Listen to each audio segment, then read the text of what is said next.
This is Gulli Bot, build in public, June 10th, 2021. We'll be going over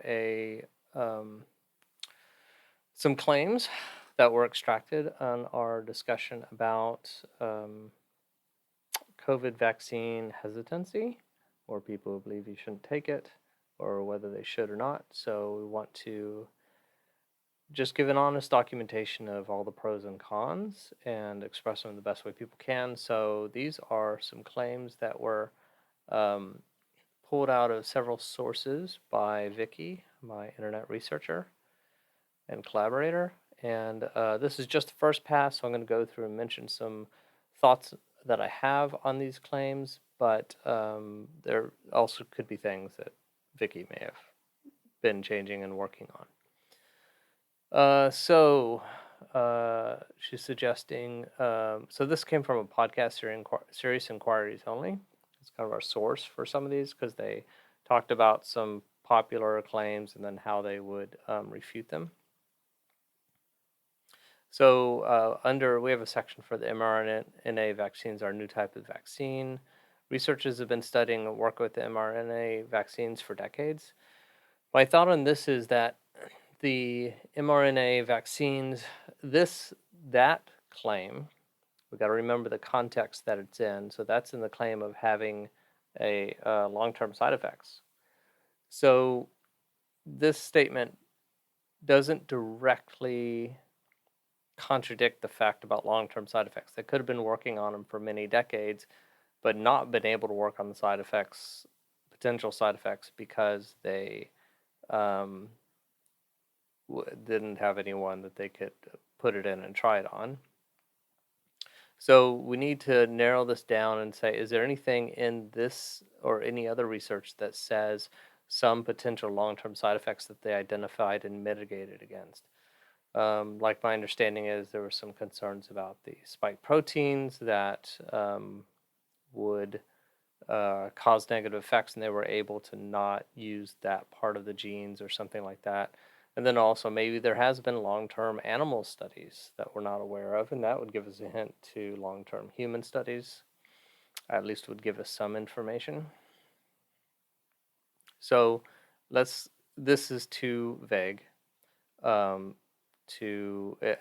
answers this one, but it doesn't answer the context of where it's in, right? So let's see if we can get something more specific to how they have mitigated long-term effects through that time at the research.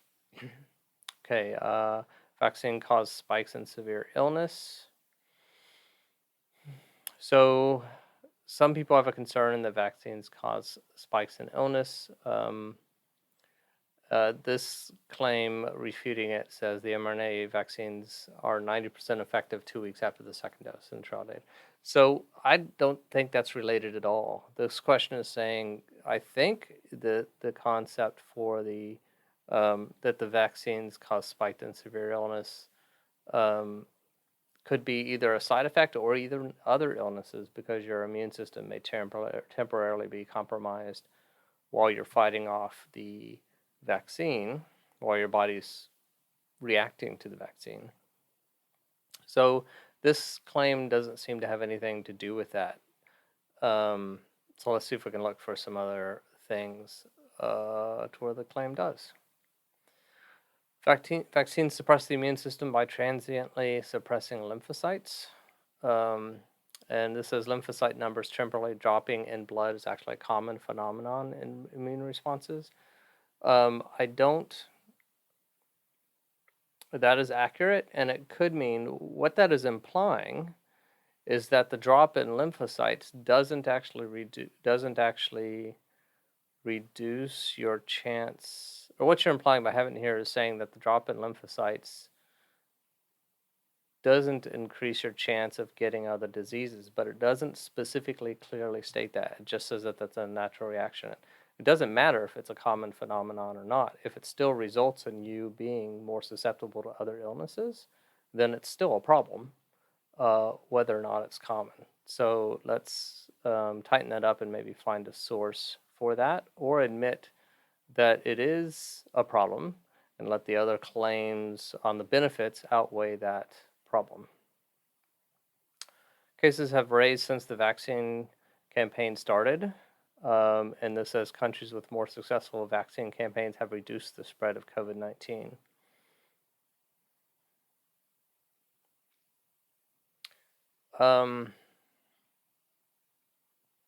So this is our world data, and this link points directly to Israel. But I think what we need is there should be some evidence out there of other people showing that the raise that countries have overall lowered when the campaigns began, or that if it did rise during campaigns, it was because of the trajectory of it going up, and it would be expected before it starts tailing off.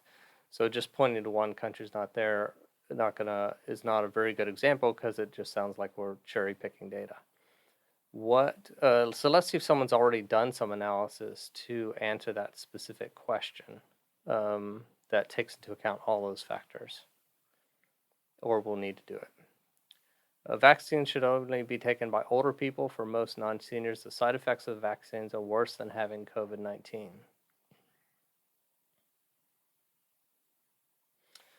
So the two claims down here is vaccines don't have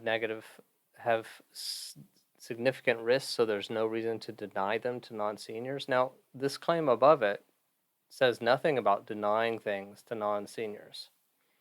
So I don't know if you're quoting this from something else, but those two statements are technically unrelated. So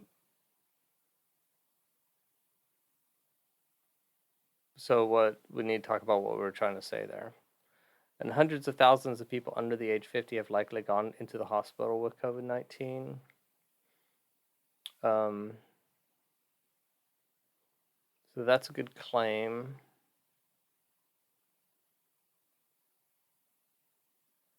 Although, yeah, so that's part of it. The side effects.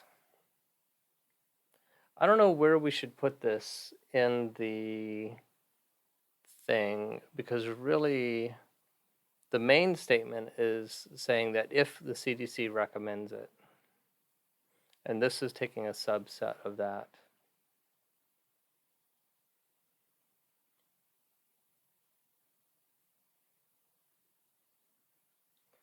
Maybe it'd be interesting to change the top question to be for people under 50, if that's the focus. Because if it's good for people under 50, then it's probably obvious to everyone that it's good for people over 50, the way it's shaking out. So maybe we should narrow the main question for that.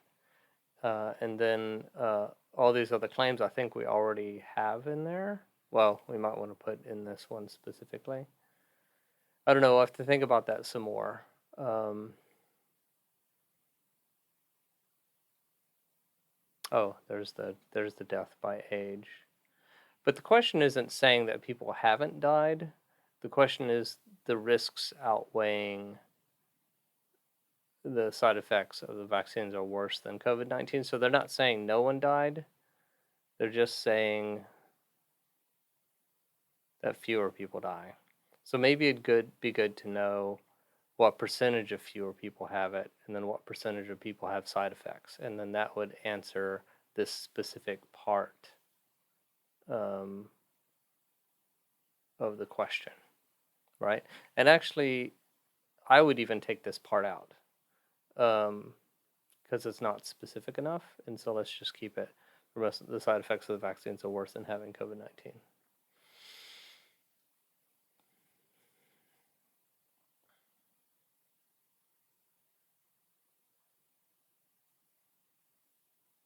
It'd be good to put some numbers on this one if we want to use it.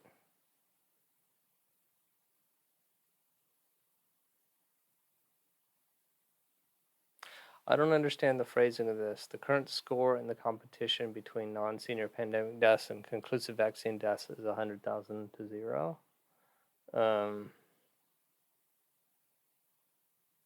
Competition seems like a strange word to use there. Maybe I need to read this and see what it is, or where that comes from, the context. But that may also just be a language issue. And here we talk about the vaccines where we say about the a spike protein in the mRNA vaccine could cause damage. Um,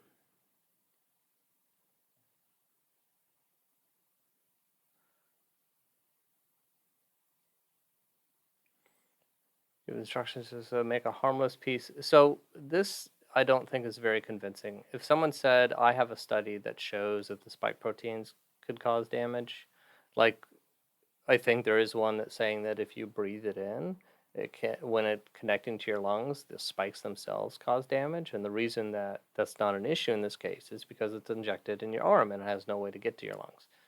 But just saying that the CDC said a harmless piece is not directly countering that statement. Let's find where spike proteins do cause damage and then talk about why that is not a factor in the situation, or show that there have been studies to show that the spike proteins don't cause damage. But I think they have been shown that they do. It just doesn't apply. And people would, in a situation like this, I would never really use a claim like that, because when CDC says a harmless piece, they rarely mean completely harmless. They're just saying relatively harmless. So they're not actually making a claim to say that there's no way the spike proteins cause damage, and they're not claiming whether they've tested that or checked for that. So this is just taking an offhand comment and a summary by the CDC and saying that it counters this very specific claim. Let's find more specific evidence on that claim.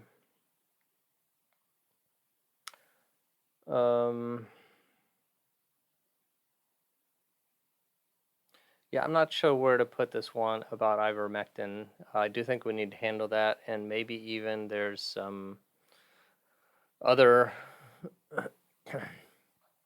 more less kind of medical treatments that people are doing. Like I think sage is an essential oil that people say prevents them from or reduces the chance of you getting a lot of things.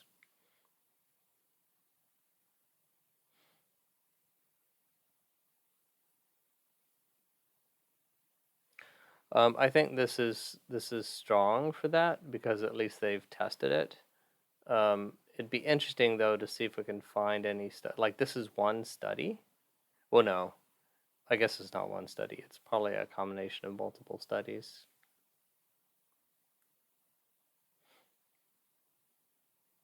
It might be good to look at this and say that they based that off 15 studies or whatever, how many studies they based it off and stuff, to say why they came to this conclusion rather than just restating their conclusion. But this is probably fine as it is. That's just a suggestion. There's no transparency in vaccine data reporting. We'll definitely have to strengthen this. No transparency is an absolute, so it's easy to defeat because you just have to show one situation of transparency. So, and I'm sure you probably haven't gotten to this, but rephrasing that to say there is insufficient or low transparency in vaccine data reporting. Now, the response here is saying that they intend to be transparent, but maybe better to say what they've done to be transparent and what's transparent, because just saying they intend to doesn't mean that they were successful at it. So maybe some more specific examples on that.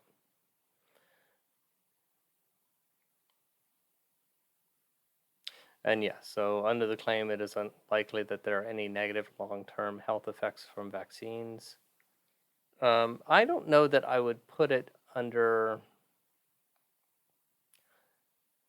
So the fact that COVID-19 causes long-term negative side effects wouldn't be underneath the fact that it's likely that there are any negative long-term side effects, because it doesn't disprove the fact that there might be long-term side effects from the it doesn't disapprove.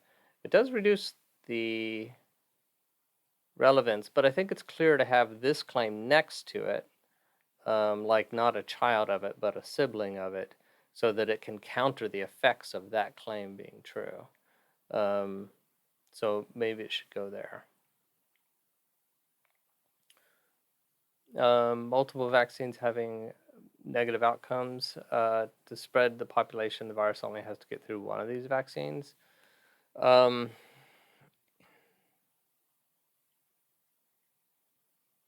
Yeah, so we need to. I don't think you've had a chance to research these or counters to that.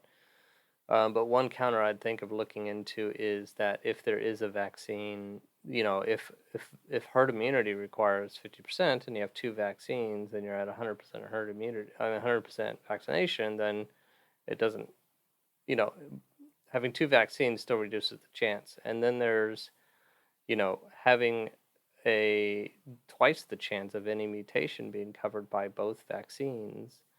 Um, Actually in some way reduces the chance uh, of any single one um, variant making its way through. Um, so I don't know for a fact that technically that's true. It'd be interesting. So we just need to do some research and see if anyone's done any analysis on that. And you're right, that's a duplication of the above. You might go ahead and take these and not separate them by source. You can put a note on what the source is, but let's set these up right next to each other to reduce duplication. This is interesting. We might need to find out what's that matter if a vaccine during a pandemic has never happened before. Like, do we think that? Well, and I don't even know if that's true because you could say that smallpox was a pandemic at the time that they were doing. I don't know if you'd call that variolation a vaccine, but anyways, herd immunity is not reachable. COVID-19 could be prevented by vaccination, even if the herd immunity is not possible. Yeah, we might need more information on that one. Yeah, and these two things are already on the analysis. So that's it. Let me know what you think about my feedback on those. I'm sure some of that you would have done anyways. And yeah, so let's continue our discussion. Thanks.